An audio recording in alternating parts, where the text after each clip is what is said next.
Disney made an historic change this week on how cast members can look in the parks. Disneyland's Haunted Mansion is going to look a little different when the park reopens, and your sneaky photo hack just got ruined. All the latest news from Disney World and Disneyland is coming up right now on DFB Guide.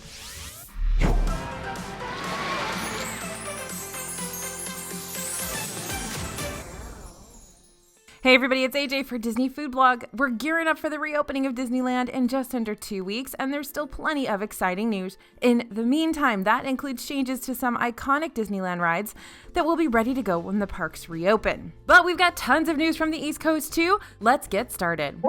All right, Disney has relaxed the employee dress code. This has been unveiled in the latest company-wide policy change, part of the new 5th key of inclusion. The 5 keys are the tenets of the Disney company. Safety, courtesy, show, and efficiency are the other 4 keys. The addition of inclusion is bringing about changes in the parks, like the changes coming to the Jungle Cruise and Splash Mountain. But now cast members will be granted more freedom in how they dress and present themselves while at work. What's called the Disney look is a relatively strict set of rules that dictates what employees can wear, how they can wear their hair, and what color they paint their nails. Disney stated that these changes are to enable our cast members to better express their cultures and individuality at work. And they provide greater flexibility with respect to forms of personal expression surrounding gender-inclusive hairstyles, jewelry, nail styles, and costume choices. Cast members may also have visible tattoos with the new guidelines, so long as they are not on the face, neck, or head, and are not larger than the cast member's hand.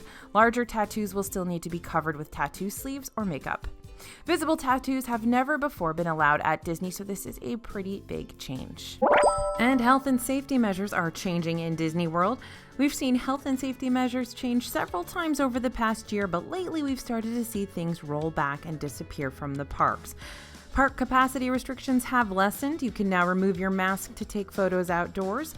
And as of this week, we have seen those hand washing stations start to disappear from the parks. These hand washing stations popped up in the parks before they even closed back in March of 2020.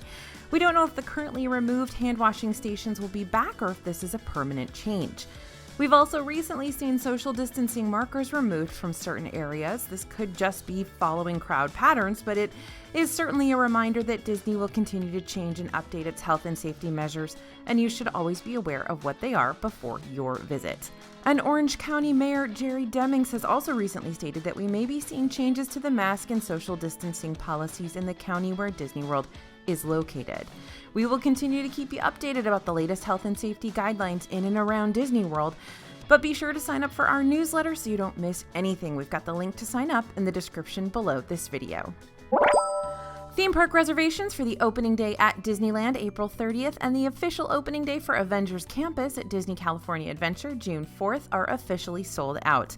Remember, though, that park hopping will begin at 1 p.m., and you may be able to still snag a reservation for the other park, i.e. make a reservation for Disney California Adventure on April 30th, and then hop over to Disneyland once park hopping begins. You may need to put your patient pants on because the Disneyland website has been experiencing long wait times and delays to get into the theme park reservation system. If you still need to buy your tickets, make sure that you double check the reservation availability calendar before you finalize that purchase to make sure that the parks you want to visit are available the dates of your trip. And remember that Disneyland has not yet stated when those living outside of California will be able to visit. Currently, only California residents are able to get into Disneyland. All right, talking about Disneyland's Haunted Mansion updates, this attraction closed for refurbishment on January 21st, 2020, but when the park reopens on April 30th, we'll get to see some of the updates that have been made over that lengthy closure. The pet cemetery in front of the mansion has received some landscaping updates, and the interior has new drapes, carpet, and wallpaper, plus a new portrait in the hallway as you enter the ride. The ride has also had some updates to the mechanics. The King Arthur Carousel has also been closed since January of 2020, but will be reopening with a brand new paint job and a fully rebuilt and repainted canopy, as well as lots of 14-karat gold leaf accents. Work continues on the Jungle Cruise in Magic Kingdom, and this week we spotted a huge difference in one of the scenes. The pole featuring climbing porters is no longer there. There is also a lot of netting where Trader Sam once stood. Work will be happening on the ride while it remains open, so we may see a few more changes or disappearances in the coming weeks, but we should also see some new set pieces and characters installed in the near future. Moving on to some Disney photo news, Disney has started to watermark in-ride photos that appear on screens at the end of the rides, presumably to deter guests from snapping a picture on the screen in lieu of purchasing the photo. We saw this at Buzz Lightyear's Space Ranger Spin, but you'll likely encounter it at rides that still display your photo as you exit the ride. Disney watermarking photos isn't anything new. If you don't have a photo package, this is how your photos will appear in the My Disney Experience app, but this is the first time we've seen Disney watermark photos on display screens. And Epcot's Pin Traders will be closing temporarily. The shop at the front of Epcot, where you can purchase a photo package or some new pins, will be closed for 3 weeks starting this coming Monday, April 19th. Disney hasn't said why the shop is closing, but we'll keep you updated over at DisneyFoodblog.com on all the opening and closing news, because it's a constant saga at Disney World, especially in Epcot right now. Disney Cruise Line continues to cancel sailings into the fall for their European cruises. All Disney Magic sailings are now canceled through October 9th, 2021. U.S. departures are currently canceled through June, but we will keep you updated as this is an ever-changing situation. Okay, heading over to restaurant and snack news. New dishes have debuted at Epcot's Flower and Garden Festival. This is not a surprise. We expected it, but we weren't sure what was coming. The Farmer's Feast booth is featuring a rotating menu this year, and the new stuff has finally arrived. New items are warm asparagus, herb-crusted spring lamb, and strawberry rhubarb upside-down cake.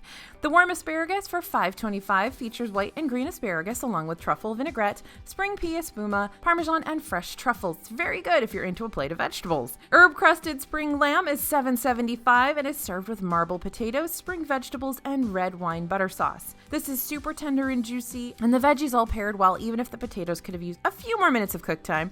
Overall, the flavors were great. Strawberry rhubarb upside-down cake served with creme fraiche whipped cream for $4.75.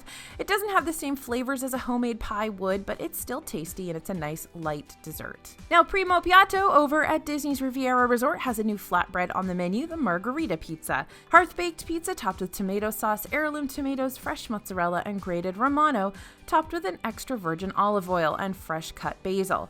This had the perfect sauce to crust ratio, though we could have used more cheese, surprise, and we definitely get this pizza again, which is not something we say often at Disney World. You can try it for yourself for $11.99.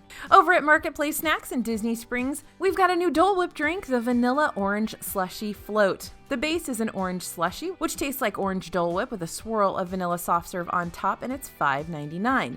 It's reminiscent of the tart flavors of a citrus swirl, which you'll find in Magic Kingdom, and it's only around for a limited time, but you can substitute other Dole Whip flavors in your slushy float, so there are a lot of options here. Also in Disney Springs, over at Sunshine Churros, a key lime pie churro is debuting. It's a regular churro rolled in key lime sugar rather than cinnamon sugar for a citrus twist, and it's $5.95. Our churro was really hot when it was topped with that sugar, so it melted to create a chewy candy coating, which we didn't love, but if you're a key lime pie fan, then this one might be for you. The Raspberry Streusel Muffin is now available at Pandora at ACE Treats for $3.99, and it is an awesome grab-and-go breakfast. It's a super moist raspberry muffin topped with a delicious streusel, one of the better muffins we've had in the park. It's a little crumbly though, so be prepared with napkins. And Thirsty River Bar and Trek Snacks in Animal Kingdom's Asia is coming out with a new cocktail this week.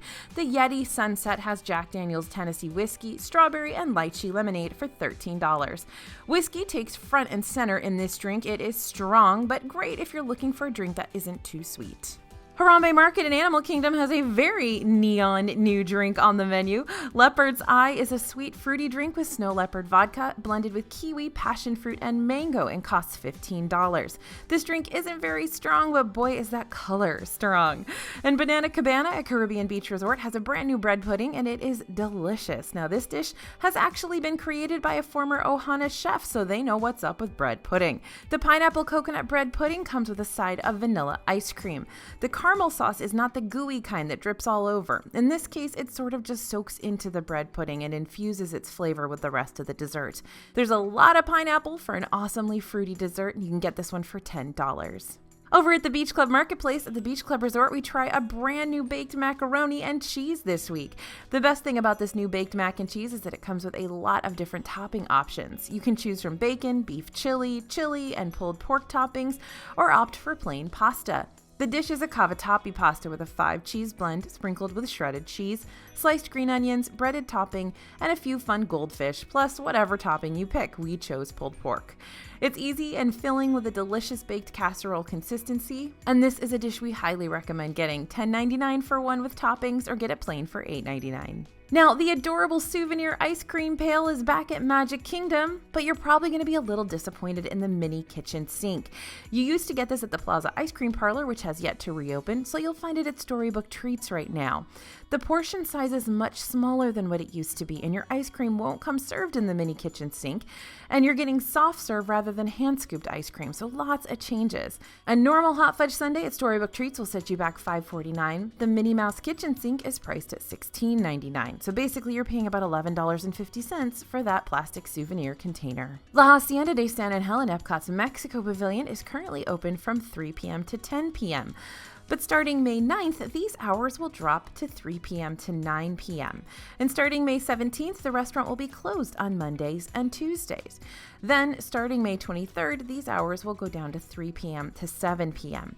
Hours are currently only available through June 14th, so there's no way to know if these limited operations will last past then. And if you're looking to grab a Gideon's Bakehouse cookie next time you're in Disney Springs, you better plan to join that virtual queue because wait times can get long, and you'll need to look for the sign-up location in a new spot. Before, you would sign up to the left of the building. Now, sign up will be on the right underneath Gideon's Gargoyle. And if you were hoping to stock up on their peanut butter cookie, one of my absolute favorites, we got some tough news. Their supply of peanut butter chips has been exhausted. That means their PB cookie sales will be restricted for the next few weeks, meaning they will sell out fast. So get there early, peanut butter fans. In merchandise news, Disney's released a brand new Mickey and Minnie Mouse tropical ear headband online for $29.99. The ears have a tropical motif and the headband is covered in tropical flowers and greenery. You can find this one on Shop Disney. And a new Coach collection has been released in Disney Springs. The Daisy and Goofy Coach collection features keychains, backpacks, wallets, wristlets, messenger bags, totes, and more. Each item comes in either pink for the Daisy collection or gray for the Goofy collection. And are you ready for some very practical new Disney merchandise? The collapsible water bottle is part of the Play, Drink, Repeat line. Mickey icons decorate this $22.99 water bottle that folds down with a strap. This line also has a reusable silicone straw, which includes a foldable reusable straw with a cleaning brush and a carrying case for $7.99, or you can get a full set of 4 straws for $19.99. There's also a reusable utensil set in the Fun Eat Repeat line that includes a fork, knife, spoon, and straw. There's also a reusable silicone snack bag for $12.99. You'll find these at spots like Epcot's Mouse Gear and World of Disney in Disney Springs. All right, that's our news for today. Thank you guys so much for listening. Thanks for watching. As always, this is AJ for Disney Food Blog, and we'll see you real soon.